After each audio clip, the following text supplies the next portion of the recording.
Taurus. Something in your life is shifting, and no matter how tightly you hold on, it won't stay the same. This is your season. The sun is in your sign, Mercury is in your sign. You should feel grounded, certain, in control. But Uranus is also in your sign, and this week, it's activated. That Mars square Uranus energy doesn't come quietly.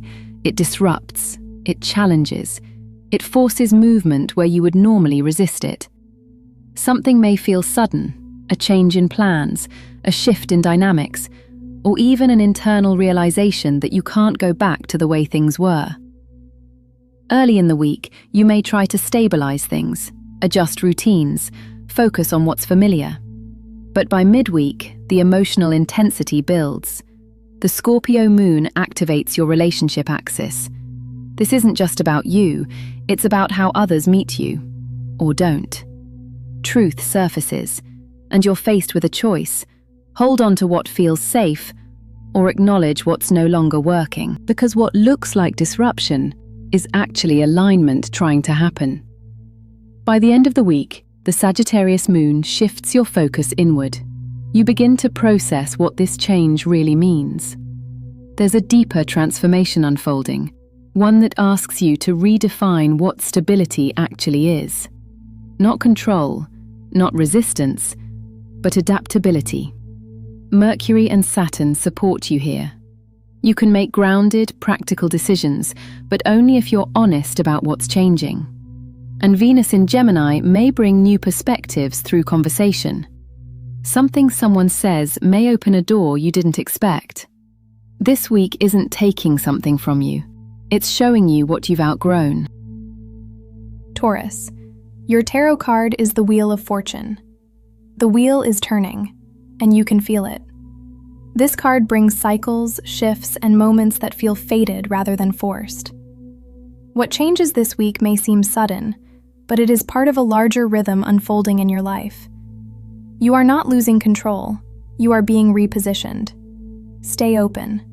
What appears unstable now may reveal itself as necessary movement toward a more aligned path. Taurus, you get hexagram 24. Earth over thunder. Return. After disruption, there is return. Hexagram 24 marks the turning point where something begins again, but differently. This is not a return to the past as it was, but a renewal that carries new awareness. This week invites you to trust small beginnings. A shift may feel subtle, but it holds deep significance. You are being guided back to a path that is more aligned with your true direction. Taurus, your rune is Hagalaz. Disruption is not always destructive, it is often corrective. Hagalaz represents sudden change that clears what has become rigid or misaligned. This week may bring an unexpected shift, but it is not working against you. It is removing what can no longer hold. Your role is not to resist the storm, but to adapt to the new conditions it creates. What shifted this week wasn't random. It was necessary. Not everything that breaks is a loss. Some things fracture so you can finally see the truth. Before you go, tell me this in the comments. What truth became impossible to ignore this week? And if this resonated, make sure you subscribe and turn on the bell so you don't miss what's coming next. Watch your rising sign too. It often reveals the deeper story of your week.